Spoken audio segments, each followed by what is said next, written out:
అవునను, నాకు తెలుసు. కానీ నువ్వు విన్నది కేవలం సగం నిజం మాత్రమే. దీపాల వెలుగులో అర్జున్ చెప్పిన ఆ మాట అనుపమ మనసులో ఒక పెద్ద తుఫాను సృష్టించింది. సగం నిజమా అంటే తాను విన్నది అబద్ధమా? మరి తాను విన్న ఆ మాటలకు అర్థమేమిటి? ఆ నందిని ఎవరు? గదిలో ఒక భయంకరమైన నిశ్శబ్దం ఆవరించింది. కిటికీలోంచి వీస్తున్న గాలికి దీపపు జ్వాలలు రెపరెపలాడుతున్నాయి. అర్జున్ కళ్ళల్లోని నిశ్చలత్వం, ఆ మాటల్లో నిజాయితీ అనుపమను తీవ్రమైన గందరగోళానికి గురిచేశాయి. ఆమె కళ్ళల్లో అప్పటి వరకున్న కోపం స్థానంలో ఇప్పుడు ఒక అంతుచిక్కని ప్రశ్నార్థకం నిలిచింది. అర్జున్ నెమ్మదిగా నేల మీద నుంచి లేచి కిటికీ దగ్గరికి వెళ్ళాడు. బయట వెన్నెల వైపు చూస్తూ దీర్ఘంగా ఊపిరి పీల్చుకున్నాడు. అతని గొంతులో ఒక చెప్పలేనంత భారం, ఒక తీవ్రమైన ఆవేదన స్పష్టంగా తెలుస్తున్నాయి. నందిని నా చిన్ననాటి ప్రాణ స్నేహితురాలను, మాకు దూరపు బంధువు కూడా. కీర్తి నాకు ఎలాగో నందిని కూడా నాకంతే. ఒక రకంగా చెప్పాలంటే సొంత చెల్లెలి కంటే ఎక్కువ. తల్లిదండ్రుల ప్రేమకు నోచుకొని ఆ అనాథకు నేనంటే ఒక ధైర్యం, ఒక అన్నయ్య. అర్జున్ మాటలకు అనుపమ కళ్ళు పెద్దవయ్యాయి. చెల్లెలా?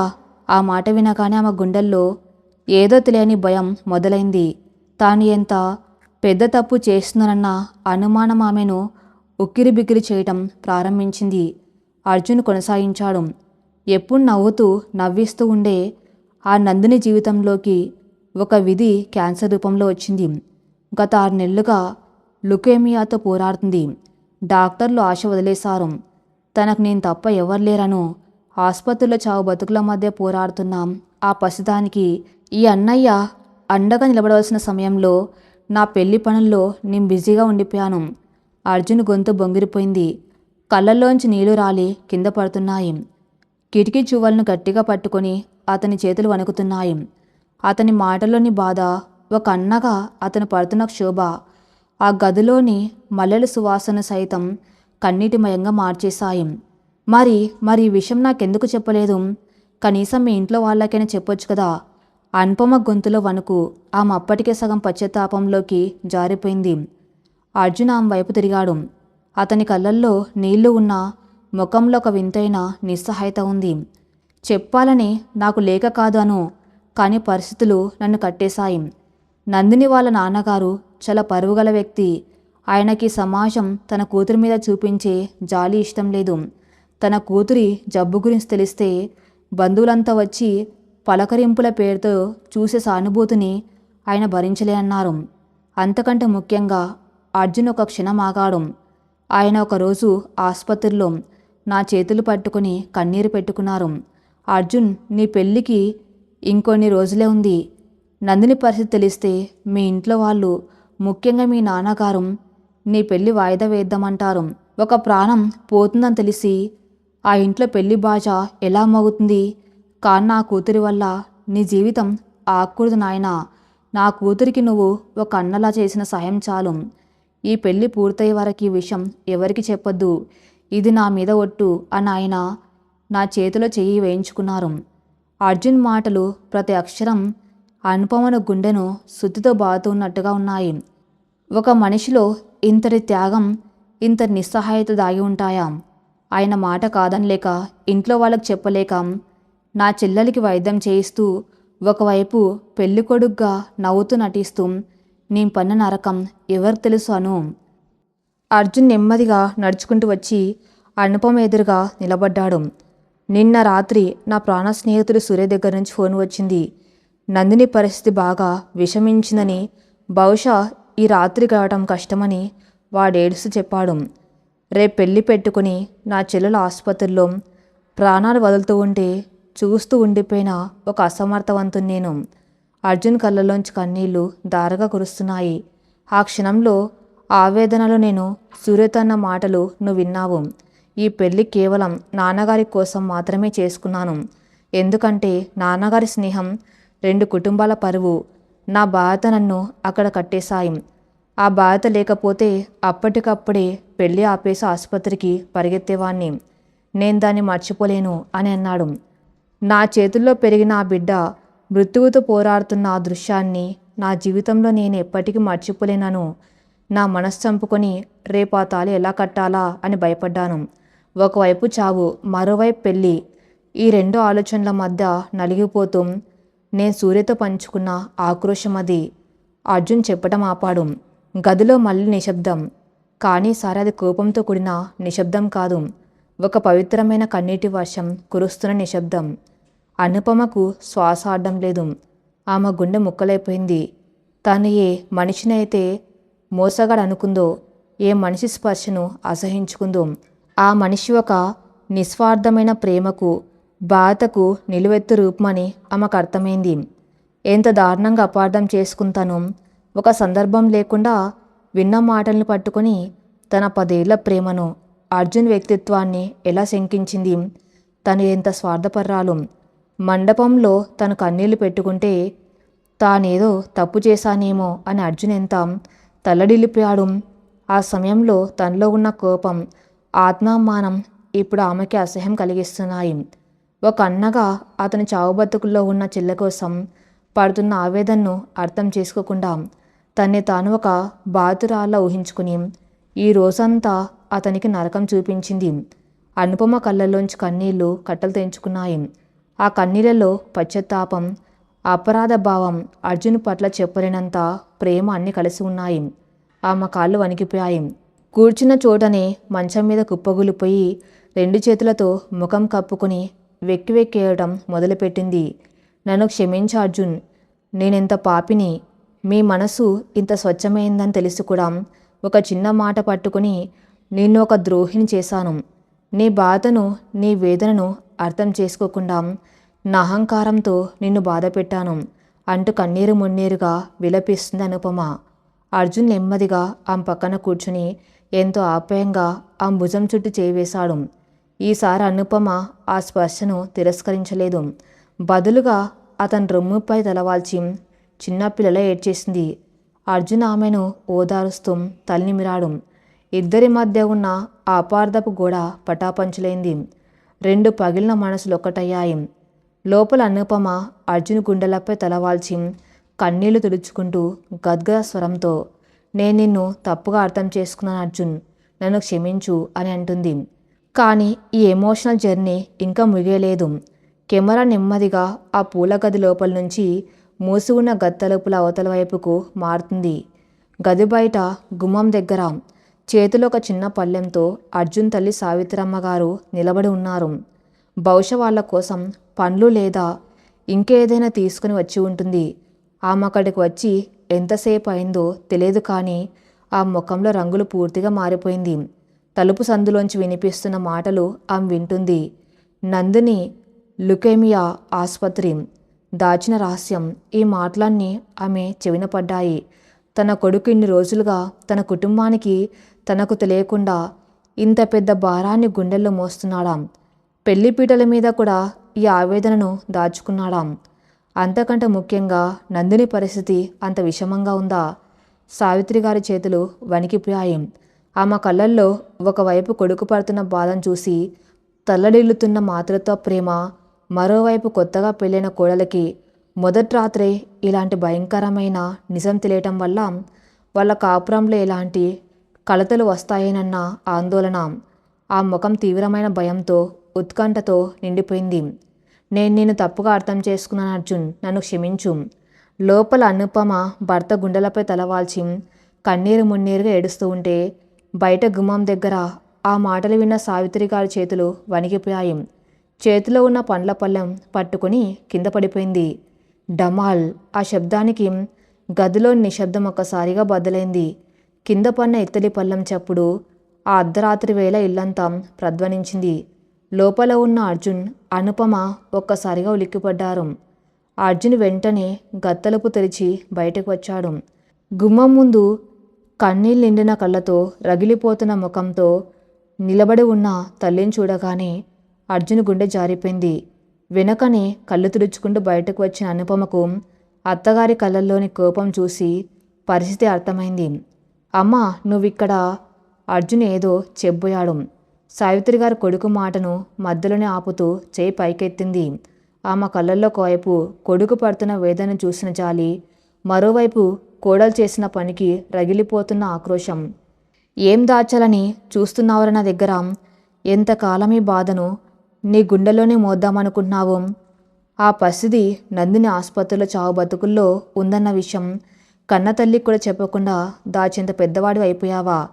సావిత్రి గారి గొంతులో మాతృప్రేమ అర్తనాదం చేసింది.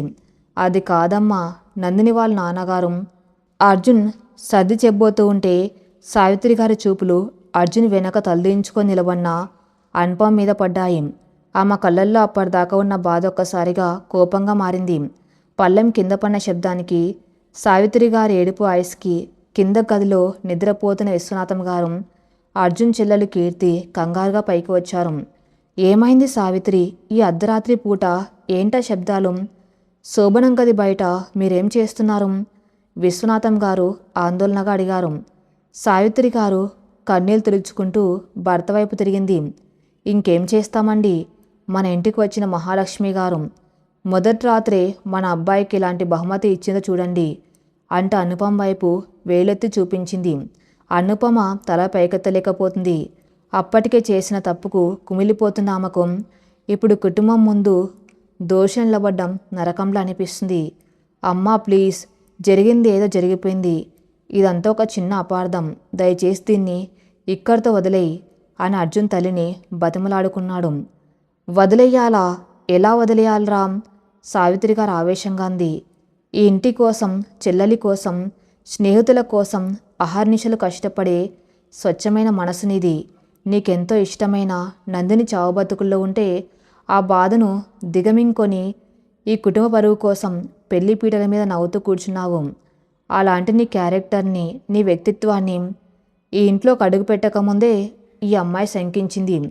వేరే అమ్మాయితో నీకు సంబంధం ఉందని తప్పుగా అర్థం చేసుకొని ఈ రోజంతా నిన్ను ఎంత క్షోభకు గురి చేస్తుందో నేను నా చెవులారా విన్నాను. సావిత్రి గారి మాటలకు విశ్వనాథం గారు నిర్ఘాంతపోయారు. ఏమిటి, అర్జున్ని అనుపమ అవమానించిందా? నందినికి ఏమైంది? ఆయనకేమీ అర్థం కావటం లేదు. అర్జున్ నెమ్మదిగా నందిని గురించి, ఆమె క్యాన్సర్ గురించి, ఆసుపత్రిలో ఉన్న పరిస్థితి గురించి తండ్రికి వివరించాడు. తన తండ్రి బాధపడతాడని నందిని వాళ్ళ నాన్నగారు ఈ విషయం దాచమని అడిగారని చెప్పారు. విషయం మొత్తం విన్న విశ్వనాథం గారి కళ్ళల్లో నీళ్లు తిరిగాయి. తన ప్రాణ స్నేహితుడి కూతురు చావు బతుకుల్లో ఉంటే తాను ఏమీ చేయలేకపోయానని బాధపడ్డారు. అదే సమయంలో అర్జున్ గొప్పతనం చూసి గర్వపడ్డారు. కానీ సావిత్రి గారు మాత్రం శాంతించలేదు. ఆమె అనుపమ దగ్గరకు వెళ్ళింది. అనుపమ, నువ్వు మాకు కొత్త కాదు. 10 ఏళ్ల వయసు నుంచి మా కళ్ళ ముందే పెరిగావు. అర్జున్ ఇలాంటివాడో ప్రపంచం మొత్తానికి తెలుసు. వాడి కళ్ళల్లోకి చూస్తే వాడి నిజాయితీ ఏంటో అర్థమవుతుంది. 10 ఏళ్లుగా వాడిని ప్రేమిస్తున్నానని చెప్పిన నువ్వు ఒక సగం విన్న మాటల ఆధారంగా వాడికి ఇంకో అమ్మాయితో సంబంధం ఉందని ఎలా అనుకున్నావే? నీ ప్రేమకు ఉన్న నమ్మకం అంతేనా? ఒక భార్యగా మొదటి రాత్రే వాడిని ఒక దోషిగా నిలబెట్టి వాడి గుండెని ఎంత గాయపరిచావో నీకు తెలుసా? ప్రతి మాట అనుపమ గుండెను కోస్తుంది. కన్నీళ్లు బుగ్గల మీద నుంచి జారిపడుతూనే ఉన్నాయి. నన్ను క్షమించండి అత్తయ్య, నా పరిస్థితిలో ఇంకెవరైనా ఉంటే అదే అనుకుంటారు. ఆ క్షణంలో నేను విన్న మాటలు నన్ను గుడ్డిదాన్ని చేశాయి. నేను చేసిన తప్పుకు జీవితాంతం మీ పాదాల దగ్గర పడి ఉన్న ఆ పాపం పోదు అంటూ అనుపమ 2 చేతులు జోడించి కన్నీరు మున్నీరుగా ఏడ్చింది. చాలే ఆపు, విశ్వనాథం గారు గట్టిగా అరిచారు. సావిత్రి గారితో మాట్లాడుతూ, పిల్లలు ఏదో పొరపాటు పడ్డారు. వాళ్ళలో వాళ్ళు సర్దిద్దుకున్నారు కదా. ఇప్పుడు నువ్వు మధ్యలో దూరి ఆ చిన్న గొడవను పెద్ద చేయకు. ముందు జరగాల్సింది చూడు. అర్జున్, నువ్వు బయలుదేరు. వెంటనే ఆసుపత్రికి వెళ్ళి నందిని చూడు. అవసరమైతే అన్ని వదిలేసి నేను కూడా వస్తాను అని అన్నాడు. పరిస్థితి కాస్త సద్దు మణిగిందనుకున్న తరుణంలో ఆ అర్ధరాత్రి నిశ్శబ్దాన్ని చీల్చుకుంటూ అర్జున్ మొబైల్ రింగ్ అయింది. ఫోన్ స్క్రీన్ మీద సూర్య అని పేరు కనిపిస్తుంది. అర్జున్ గుండె వేగంగా కొట్టుకోవడం మొదలైంది. ఫోన్ ఎత్తగానే అవతల వైపు నుంచి సూర్య ఏడుపు వినిపించింది. ఒరే అర్జున్, ఎక్కడున్నావురా? వెంటనే బయలుదేరరా. నందిని పల్స్ రేటు బాగా పడిపోయింది. డాక్టర్లు ఆశలు వదిలేశారు. తనిక ఏ క్షణమైనా తను స్పృహ కోల్పోయే ముందు కలవరించిన ఒకే ఒక్క పేరు నీదేరా. నేను చూడాలని ఏడుస్తుంది. నువ్వు వెంటనే రాకపోతే నా చెల్లికి ఊపిరి ఆగేలా లేదురా. రావాలోయ్. సూర్య మాటలు వింటున్న అర్జున్ చేతిలోంచి ఫోన్ జారి కింద పడింది. కళ్ళల్లో నీళ్లు సుళ్ళు తిరుగుతున్నాయి. మెదడు మొద్దుబారిపోయింది. తన ప్రాణ స్నేహితురాలు, తన చెల్లెలుగా భావించిన పసిది ఈ లోకాన్ని విడిచి వెళ్ళిపోతుందన్న వార్త అతన్ని నిలువున దహించేసింది. నాన్న, నందిని. అర్జున్ గొంతు పెగలడం లేదు. కన్నీళ్లతో తండ్రి వైపు చూశాడు. విశ్వనాథం గారు అర్జున్ భుజం పట్టుకుని, వెళ్ళు నాయన వెళ్ళు. ఈ క్షణంలో నువ్వు అక్కడ ఉండాలి. ఆ పసిదాని చివరి కోరిక తీర్చడం కంటే ఏది ముఖ్యం కాదు. ఈ పెళ్లి బట్టలు మార్చుకుని వెంటనే ఆసుపత్రికి పరుగుతీ అని చెప్పాడు. సావిత్రి గారు కూడా కోపం మర్చిపోయి నందిని పరిస్థితి తలుచుకొని కన్నీరు పెట్టుకుంది. ఇంట్లో వాతావరణం ఒక్కసారిగా పెళ్ళిళ్ళు నుంచి విషాద ఛాయల్లోకి మారిపోయింది. అర్జున్ ఒక నిమిషం కూడా ఆలస్యం చేయలేదు. వెంటనే గదిలోకి వెళ్ళి కబోర్డ్లోంచి క్యాజువల్ బట్టలు తీసుకున్నాడు. తనకెంతో ఇష్టమైన శోభనం రాత్రి, తన భార్యతో గడపవలసిన అపురూపమైన క్షణాలు అన్నీ ఒకవైపు మృత్యువుతో పోరాడుతున్న చెల్లెలి ముందు చిన్నవిగా కనిపించాయి. చకచక బట్టలు మార్చుకున్నాడు. గది మూలలో కన్నీళ్లతో నిలబడి ఉన్న అనుపమ వైపు ఒకసారి చూశాడు. ఆమె దగ్గరకు వచ్చి ఆమె చేతులు పట్టుకున్నాడు. అను, నన్ను క్షమించు. ఈ రాత్రి నేను నీతో ఉండాలి. కానీ నా చెల్లెలు అక్కడ నా కోసం ఎదురు చూస్తుంది. నేను వెళ్ళాలి అను, దయచేసి నన్ను అర్థం చేసుకో అని ఆర్తిగా అడిగాడు. అనుపమ కన్నీళ్లు తుడుచుకుంటూ తల ఊపింది. వెళ్ళండి అర్జున్, ఆమెకు మీరు అవసరం, నా గురించి ఆలోచించకండి అని చెప్పింది. కానీ ఆమె గొంతులో అప్పటిదాకా ఉన్న ఒక భరోసా ఇప్పుడు లేదు. ఇందాక అత్తగారన్న మాటలు ఆ మనసులో తీవ్రమైన అలజడిని సృష్టించాయి. తాను ఇంటికి ఎంత అన్యాయం చేసింది. ఈ సమయంలో అర్జున్ తన దగ్గర ఉండాలని ఆశించడం మూర్ఖత్వమే అని సరిపెట్టుకుంది. అర్జున్ వెంటనే గది బయటకు వెళ్ళి మెట్లు దిగి కారు తాళాలు తీసుకొని బయటకు పరుగులు తీశాడు. కారు స్టార్ట్ చేసిన శబ్దం ఆ అర్ధరాత్రి వేళ ఇల్లంతా వినిపించింది. కార్ హెడ్ లైట్స్ వెలుతురు చీకటిని చీల్చుకుంటూ గేట్ దాటి వెళ్ళిపోయింది. అర్జున్ వెళ్ళిపోయిన తర్వాత ఆ ఇద్దరు దీపాల కాంతిలో అనుపమ ఆ పూల గదిలో ఒంటరిగా మిగిలిపోయింది. మల్లెపూల సువాసన ఇప్పుడు ఆమెకు శోకపు గాల్లా అనిపిస్తుంది. అడుగులు ఈడ్చుకుంటూ వెళ్ళి కిటికీ దగ్గర నిలబడింది. చీకట్లో మాయమైపోతున్న అర్జున్ కారు ఎర్రటి టైల్ లైట్స్ వైపు అలాగే చూస్తూ ఉండిపోయింది. ఆ బుర్రలో వేలాది ఆలోచనలు. అర్జున్ నిజంగానే నందిని కోసమే వెళ్తున్నాడా? అవును, తను చెప్పాడు కదా, మామయ్య గారు కూడా వెళ్ళమన్నారు కదా అని ఆమె పై మనసు చెబుతుంది. కానీ మనసు చాలా విచిత్రమైంది. ఒకసారి అనుమానం అనే బీజం పడితే ఆ చెట్టును వేర్లతో సహా పీకేయటం అంత సులభం కాదు. కొన్ని గంటల క్రితం వరకు తను నమ్మిన దానికి ఇప్పుడు తెలిసి నిజానికి మధ్య ఉన్న గందరగోళం ఆ మనసుని ఇంకా వెంటాడుతూనే ఉంది. కిటికీల చువ్వలను గట్టిగా పట్టుకుని అనుపమ మనసులో ఒక భయంకరమైన కల్లోలం మొదలైంది. మళ్ళీ అదే జరుగుతుందా? సరిగ్గా నిన్న రాత్రి ఇలాగే కదా అర్జున్ వెళ్ళాడు. అప్పుడు నేను తప్పుగా అర్థం చేసుకున్నాను. కానీ ఒకవేళ ఆ నందిని కేవలం ప్రాణ స్నేహితురాలు కాకపోతే తన మనసులో ఆమె పట్ల కేవలం జాలి మాత్రమే ఉందా? లేక ఆ ఆపదలో ఉన్న అమ్మాయి మీద తనకు తెలియకుండానే ఏదైనా ప్రేమ పుట్టిందా? శోభనం రాత్రి నన్ను వదిలేసంత కంగారుగా పరిగెత్తుకుంటూ వెళ్తున్నాడు. తను ఆ అమ్మాయికి దగ్గరవుతాడా? నేనేమైనా గుడ్డిగా నమ్మేస్తున్నానా? తన మనసు ఆడుతున్న ఈ రాక్షస క్రీడకు అనుపమ తల్లడిల్లిపోయింది. లేదు, నా భర్త నిన్ను నమ్మాలి. ఈ పిచ్చి ఆలోచనలకు ఇక్కడితో ఫుల్ స్టాప్ పెట్టాలి. నా అనుమానం అనే భూతాన్ని శాశ్వతంగా పాతాళంలోకి తొక్కేయాలి అంటే నేను ఆ నందిని చూడాలి. అర్జున్ కళ్ళల్లో ఆ అమ్మాయి పట్ల ఉన్న భావం ఏమిటో నా స్వయంగా నేను చూడాలి. నా కళ్ళతో నిజం చూసి తప్ప నా మనసులోని ఈ అశాంతి చావదు. అనుపమ కళ్ళల్లో ఒక స్థిరమైన నిర్ణయం కనిపించింది. వెంటనే వెనక్కి తిరిగి తన పట్టుచీరను సరిచేసుకుంది. ఒక సాధారణ శాల్వా కప్పుకొని ఎవరికి తెలియకుండా మెట్లు దిగి నెమ్మదిగా ఇంటి బయటకు వచ్చింది. అప్పటికి గేటు బయట తమ డ్రైవర్ నిద్రపోతున్నాడు. అతన్ని లేపి మరో కారు తీయమని చెప్పింది. అర్ధరాత్రి వేళ తన భర్త వెళ్ళిన ఆసుపత్రి వైపుగా అనుపమ కారు బయలుదేరింది. ఆసుపత్రి ఆవరణ అంతా నిర్మానుష్యంగా ఉంది. ఎమర్జెన్సీ వార్డు ముందున లైట్లు మాత్రమే వెలుగుతున్నాయి. లోపలికి అడుగుపెట్టగానే ఔషధాల వాసన ఆ ముక్కును తాకింది. రిసెప్షన్లో అడిగి నందిని ఉన్న ఐసీ వార్డు వైపుగా అడుగులు వేస్తుంది అనుపమ. ఆమె ప్రతి అడుగులోనూ ఒక తెలియని వణుకు. గుండె చప్పుడు ఆమెకి స్పష్టంగా వినిపిస్తుంది. ఐసీ వార్డు ఉన్న కారిడార్ చివరకు చేరుకుంది. అక్కడ బయట బెంచ్ మీద అర్జున్ స్నేహితుడు సూర్య తల పట్టుకుని ఏడుస్తూ కూర్చుని ఉన్నాడు.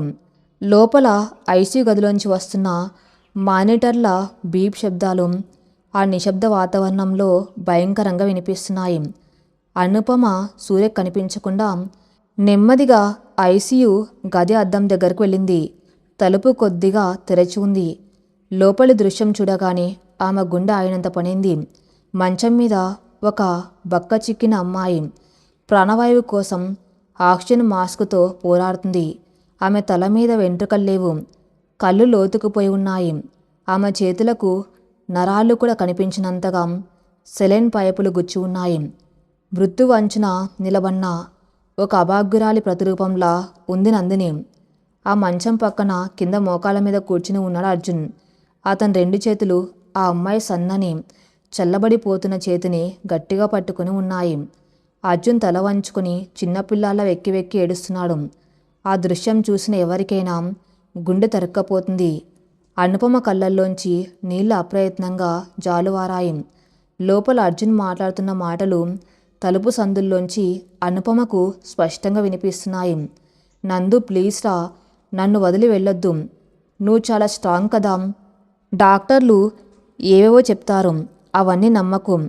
నువ్వు బతుకుతావు. నీ అన్నయ్యను నేను ఉన్నాను కదా. నా ప్రాణం ఇచ్చైనా నిన్ను కాపాడుకుంటాను. అర్జున్ గొంతులో అంతులేని ఆర్తి, ఒక అన్నగా తన చెల్లిని బతికించుకోవాలన్న ఆరాటం స్పష్టంగా తెలుస్తున్నాయి. ఆక్సిజన్ మాస్క్ తీసి అత్యంత కష్టంగా ఊపిరి పీల్చుకుంటూ నందిని అర్జున్ చేతిని నిమిరింది. అన్నయ్య, ఆమె గొంతులో ప్రాణం లేదు. నా కోసం ఏడవద్దు. ఈరోజు నీ శోభనం కదా. వదిన్ను వదిలేసి నా కోసం ఎందుకు వచ్చావు? నీ జీవితంలోకి మహాలక్ష్మి లాంటి వదిన వచ్చింది. నువ్వు సంతోషంగా ఉండాలి. నా టైం అయిపోయిందన్నయ్య. కాన్నా చివరి కోరిక తీరుస్తావా? అర్జున్ కన్నీళ్లతో తల ఊపాడు. చెప్పు నందు, నీ కోసం నా ప్రాణాలైనా ఇస్తాను. నందిని తన వణుకుతున్న చేతులతో అర్జున్ కన్నీళ్లు తుడుస్తూ, నాకు కర్మకాండాలు నువ్వే చేయాలి అన్నయ్య. సొంత అన్నయ్యగా నువ్వు నాకు తలకొరివి పెట్టాలి. అప్పుడే నా ఆత్మకు శాంతి కలుగుతుంది. ఆ మాట వినగానే అర్జున్ పెద్దగా రోదించాడు.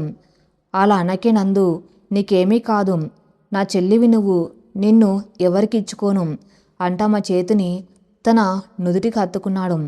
బయట అద్దం వెనక నుంచి ఈ దృశ్యాన్ని చూస్తున్న అనుపమకు ప్రపంచం గిర్రున తిరిగినట్లయింది.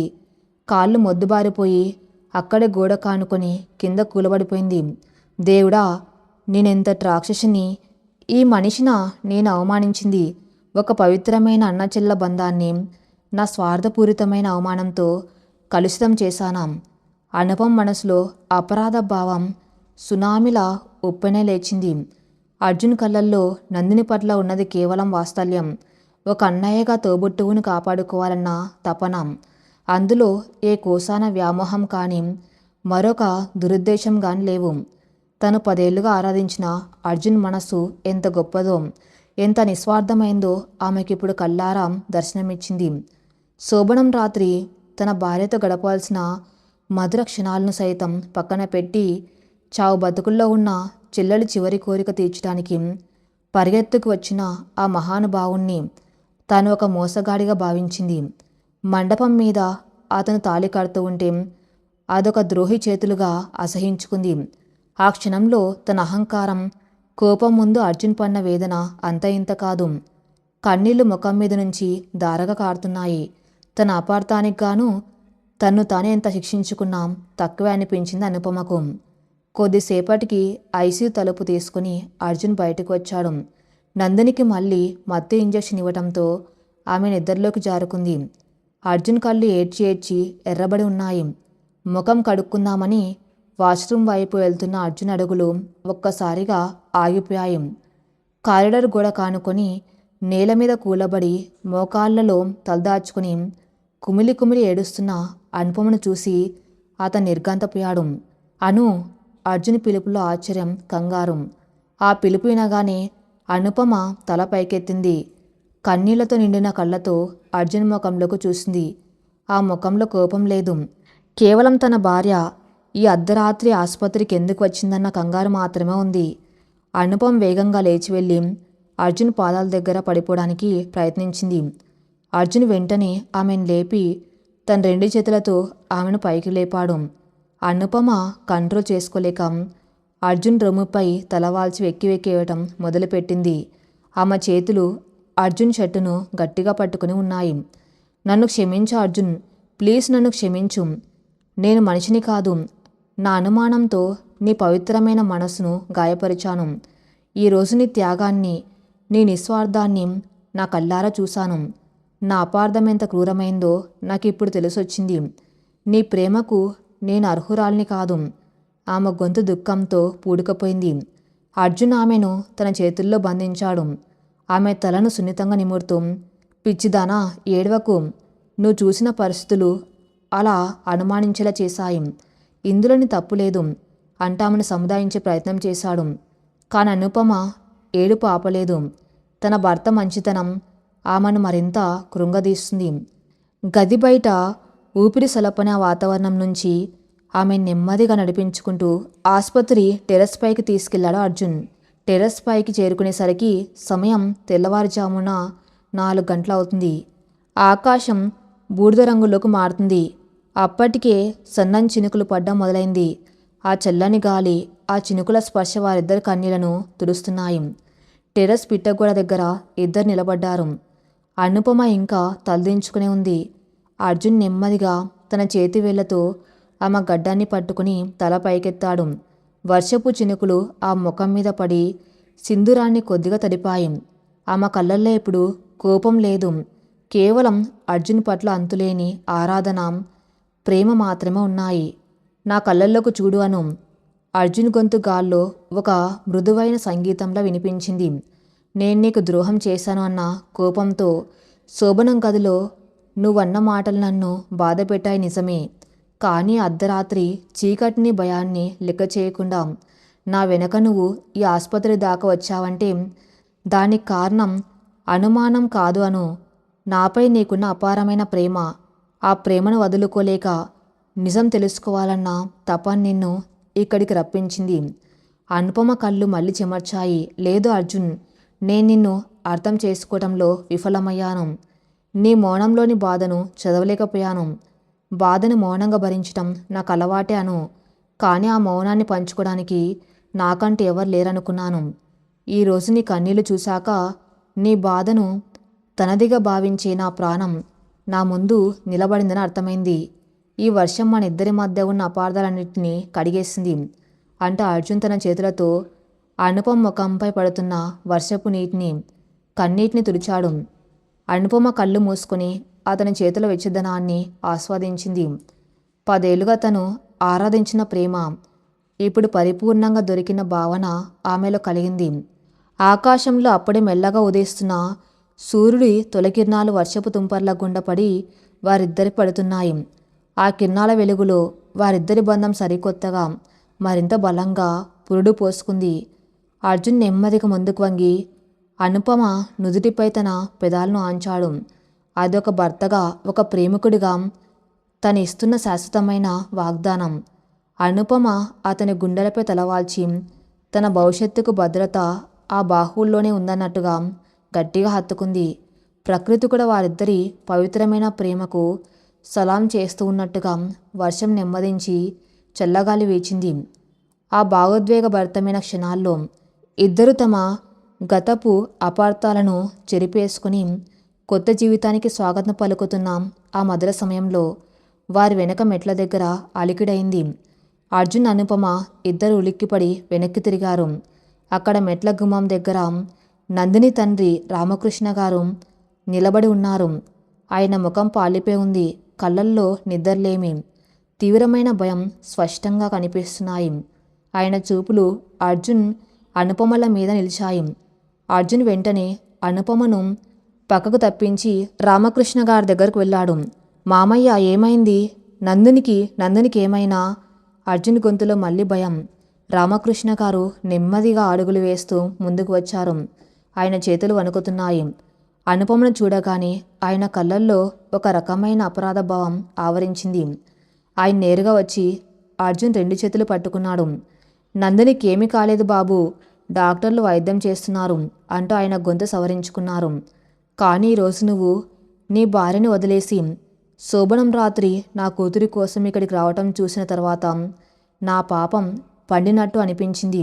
ఒక తండ్రిగా నా స్వార్థం కోసం నేను చేసిన తప్పుకు మీ ఇద్దరి జీవితాలు బలి కావటం నేను చూడలేను. అర్జున్, అనుపమ ఒకరి ముఖం ఒకరు చూసుకున్నారు.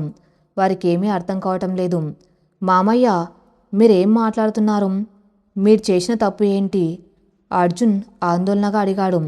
రామకృష్ణ గారు దీర్ఘంగా ఊపిరి పీల్చుకొని కళ్ళల్లో నీళ్లు తిరుగుతూ ఉండగా అనుపమ వైపు చూశారు. ఆ తర్వాత అర్జున్ కళ్ళల్లోకి సూటిగా చూస్తూ గుండెను బరువెక్కిస్తున్న ఆ మాట చెప్పారు. ఇన్నాళ్ళు నందిని జబ్బు గురించి దాచమని నేను నీతో అబద్ధం చెప్పాను అర్జున్. కానీ నేను ఇన్నాళ్ళు దాచిన అసలు నిజం ఇంకోటుంది. రామకృష్ణ గారు ఒక క్షణం ఆగారు. ఆకాశంలో ఉరుము ఉరిమిన శబ్దం ఆ టెర్రస్పై ప్రధ్వనించింది. ఆసుపత్రి టెర్రస్ మీద ఆ చల్లని వేకువజామున సన్నని వర్షపు చినుకుల మధ్య రామకృష్ణ గారు చెప్పిన మాటలు మరో పిడుగులా పడ్డాయి. ఒక అపార్థం తొలగిపోయి ప్రాణంగా ప్రేమించుకున్న భార్యాభర్తలు ఒక్కటయ్యారన్న ఆనందం ఆవిరైపోయి వారి స్థానంలో అంతులేని ఉత్కంఠ నెలకొంది. ఇన్నాళ్ళు దాచిన అసలు నిజం ఇంకోటుంది. రామకృష్ణ గారు వణుకుతున్న గొంతు ఆ నిశ్శబ్ద వాతావరణంలో ప్రధ్వనించింది. అర్జున్ కళ్ళల్లో అయోమయం. అనుపమ అతడి చేతిని మరింత గట్టిగా పట్టుకుంది. ఏంటి మామయ్య మీరు చెప్తున్నది? ఇంకేం నిజం దాచారు మీరు? అర్జున్ కంగారుగా అడిగారు. రామకృష్ణ గారు కన్నీళ్లు తుడుచుకుంటూ వెనక్కి తిరిగి చూశారు. అప్పుడే మెట్లెక్కి వస్తున్నారు అర్జున్ తల్లిదండ్రులు విశ్వనాథం, సావిత్రి గారు. ఆసుపత్రికి చేరుకున్న వారు నేరుగా టెర్రస్ పైకి వచ్చారు. వారిని చూడగానే రామకృష్ణ గారు 2 చేతులు జోడించి కింద కూలబడిపోయారు. నన్ను క్షమించి విశ్వనాథం, నా పాపానికి ప్రాయశ్చిత్తం లేదు. నా కూతురు ఈరోజు చావు బతుకులో ఉండడానికి కారణం నా స్వార్థమే.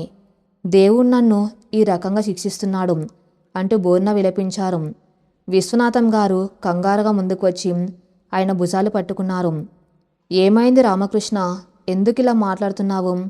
రామకృష్ణ గారు గుండెను బరువెక్కిస్తున్న ఆ గతాన్ని తవ్వటం మొదలుపెట్టారు. 20 ఏళ్ల క్రితం, నీకు గుర్తుందా విశ్వనాథం, నా వ్యాపారం దెబ్బతిని అప్పుల పాలై జైలుకు వెళ్ళవలసిన పరిస్థితి వచ్చినప్పుడు నువ్వు నీ పూర్వీకుల ఆస్తిని మొత్తం అమ్మి నా అప్పులు తీర్చావు. నీ కుటుంబాన్ని రోడ్డు మీద నిలబెట్టి మరీ నా కుటుంబాన్ని కాపాడావు. ఆ కృతజ్ఞతతో నేను బతుకుతున్నానని నువ్వు అనుకున్నావు. కానీ అది నిజం కాదు. అందరూ ఊపిరి బిగపట్టి వింటున్నారు. ఆ తర్వాత నా వ్యాపారం లాభాల్లోకి వచ్చింది. నేను కోటీశ్వరుని అయ్యాను. కానీ నువ్వు మాత్రం అద్దె ఇంట్లో కష్టాలు పడుతున్నావు. నీ రుణం తీర్చుకునే అవకాశం నా దగ్గర ఉన్న డబ్బు మీదున్న వ్యామోహంతో ఎక్కడ నా ఆస్తి నీకు ఇచ్చేయాల్సి వస్తుందో అన్న భయంతో నేను నీకు ముఖం చాటేశాను. నా స్వార్థం వల్ల నువ్వెన్నో అవమానాలు ఎదుర్కొన్నావు, గుండె జబ్బు తెచ్చుకున్నావు. సావిత్రి గారు ఆశ్చర్యంతో నోటి మీద చేయి వేసుకున్నారు. కానీ రామకృష్ణ గారు అర్జున్ వైపు చూశారు. ఈ నిజం అర్జున్కి తెలుసు. కొన్నేళ్ల క్రితం నా డైరీ చదివిన అర్జున్కి నేను చేసిన ద్రోహం మొత్తం తెలిసింది. అయినా వాడు నన్ను నిలదీయలేదు. తండ్రికి తగ్గ కొడుగ్గా నా పరువు తీయలేదు. కాలం కర్మ రూపంలో నా కూతురికి క్యాన్సర్ వ్యాధిని ఇచ్చింది. నా దగ్గర కోట్లు ఉన్నా నా కూతుర్ని బతికించుకోలేని నిస్సహాయ స్థితి. అప్పుడు వచ్చాడు వీడు. రామకృష్ణ గారు అర్జున్ కళ్ళలోకి చూస్తూ ఏడ్చేశాడు.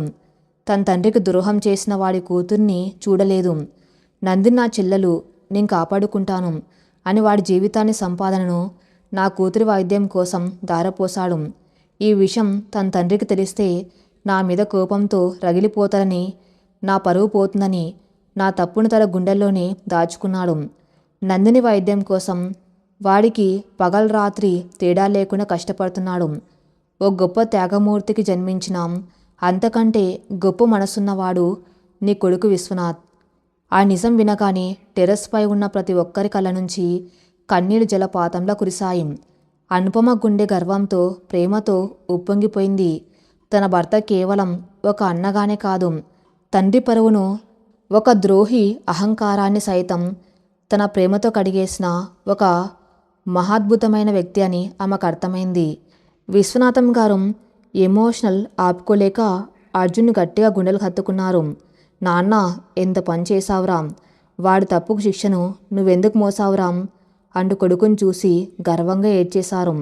సావిత్రి గారు అనుపమ దగ్గరకు వచ్చి కోడల చేతులు పట్టుకుని కన్నీళ్లు పెట్టుకున్నారు. నన్ను క్షమించమ్మా, రాత్రి నా కొడుకు పడుతున్న బాధను చూసి తట్టుకోలేక నిన్ను నాన్న మాటలన్నాను. అనుపమ అత్తగారు కన్నీళ్ళు తుడుస్తూ, లేదు అత్తయ్య, మీరన్న ప్రతి మాట నిజమే. అర్జున్ మంచితనాన్ని శంకించిన పాపం నాదే.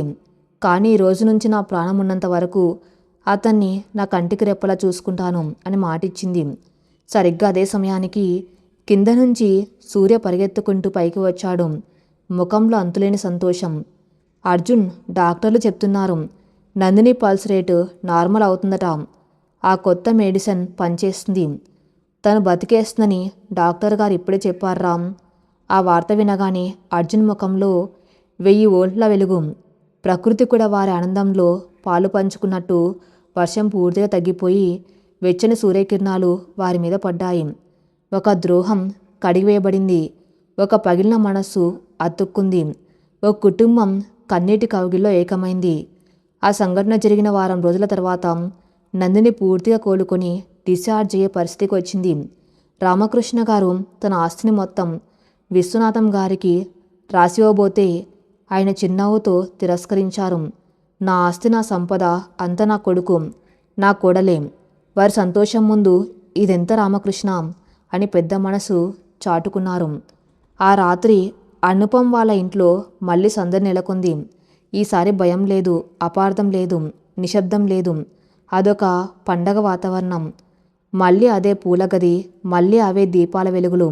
కానీ ఈసారి ఆ గదిలో మల్లెల సువాసన కన్నా వారిద్దరి మధ్య ఉన్న ప్రేమ పరిమళమే ఎక్కువగా ఉంది. అనుపమ ఎర్రటి పట్టుచీరలో సిగ్గుతో ఎరుపెక్కిన బుగ్గలతో మంచం మీద కూర్చుని ఉంది. ఆమె చేతులకు పెట్టుకున్న గోరింటాకు ఇప్పుడు కొత్త రంగును అద్దుకున్నట్టుగా ప్రకాశిస్తుంది. తలుపు తీసుకుని లోపలికి వచ్చాడు అర్జున్. అతని ముఖంలో ప్రశాంతమైన నవ్వు. గత శోభనం రాత్రిలా అతని చేతిలో భయం లేదు. ఈసారి పాల గ్లాసును పక్కన పెట్టి నేరుగా అనుపమ దగ్గరకు వచ్చి కూర్చున్నాడు. ఇంకా కోపంగా ఉన్నావా అంటూ చిలిపిగా అడిగాడు అర్జున్.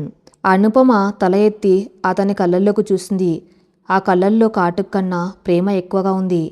కోపం కాదు, అదొక ఆరాధన. మీ మనసులోని లోతుల్ని కొలవలేక నేను పన్న తడబాటు. మీరు నా భర్త అవ్వటం నా పూర్వజన్మ సుకృతం అంటూ అతని గుండెలపై వాలింది. అర్జున్ నవ్వి ఆమెను తన బాహుల్లో బంధించాడు. గత రాత్రి మౌనం, పగిలిన మనసుల మధ్య ఇప్పుడు ప్రేమ పలుకుతుంది. ఈ పచ్చని పందిరి కింద ఇక అపార్థాలకు చోటు లేదు అంటామే నుదుటిపై ముద్దు పెట్టాడు. ఆ దీపాల కాంతిలో వారిద్దరి నవ్వులు ఆ రాత్రిని మరింత మధురంగా మార్చేశాయి. సమయం అర్ధరాత్రి దాటుతుంది. వెన్నెల కిరణాలు కిటికీలోంచి లోపలికి పడుతున్నాయి. ఒకరి చేతుల్లో ఒకరు బందీలైన ఆ కొత్త దంపతులు మధురమైన ఏకాంతంలో ఉన్నారు. అప్పుడే గది మూలన ఉన్న టేబుల్ మీద అర్జున్ మొబైల్ వైబ్రేట్ అవ్వడం మొదలైంది. అర్జున్ పట్టించుకోకుండా అనుపమనే చూస్తున్నాడు. కానీ ఫోన్ పదే పదే మోగుతూ ఉండడంతో అనుపమ చిరునవ్వుతో ఎవరో చూసిరండి అని చెప్పింది. అర్జున్ వెళ్ళి ఫోన్ స్క్రీన్ చూశాడు. అన్నోన్ నెంబర్ నుంచి మెసేజ్ వచ్చింది. మెసేజ్ ఓపెన్ చేయగానే అందులో కేవలం ఒకే ఒక వాక్యం రాసి ఉంది. నీ తండ్రి గతాన్ని, నీ కుటుంబ పరువును కాపాడుకున్నానని సంబరపడకు అర్జున్. అసలు ఆట ఇప్పుడే మొదలైంది. రామకృష్ణ దాచిన మరో రహస్యం త్వరలోనే నీ గుమ్మం ముందుకు రాబోతుంది. మెసేజ్ చదవగానే అర్జున్ ముఖంలో నవ్వు మాయమైంది. కనుబొమ్మలు ముడిపడ్డాయి. ఆ మెసేజ్ పంపింది ఎవరు? రామకృష్ణ గారి జీవితంలో ఇంకా దాగి ఉన్న చీకటి కోణాలేమిటి? తన కుటుంబానికి ముంచుకొస్తున్న ఆ కొత్త ప్రమాదం ఏమిటి? ఏమండి, ఎవరు మెసేజ్ చేసింది? వెనక నుంచి అనుపం పిలుపు. అర్జున్ వెంటనే ఫోన్ స్క్రీన్ ఆఫ్ చేసి ముఖంలో మళ్ళీ చిరునవ్వు తెచ్చుకుంటూ ఆమె వైపు తిరిగాడు. ఏమీ లేదు అను, కంపెనీ నుంచి ఏదో స్పామ్ మెసేజ్ అని చెప్పాడు. కానీ ఈసారి అర్జున్ కళ్ళల్లో ఓ కొత్త యుద్ధానికి సిద్ధమవుతున్నాం. వీరుడి లక్షణాలు స్పష్టంగా కనిపిస్తున్నాయి. ఒక అందమైన ప్రేమ కథ ముగింపు మరో ఉత్కంఠమైన పోరాటానికి నాంది పలికింది. ఈ కథ ఇంతటితో సమాప్తం. మరిన్ని మంచి స్టోరీస్ కోసం నా ఛానల్ని ఫాలో అవుతూ ఉండండి. Thank you for listening.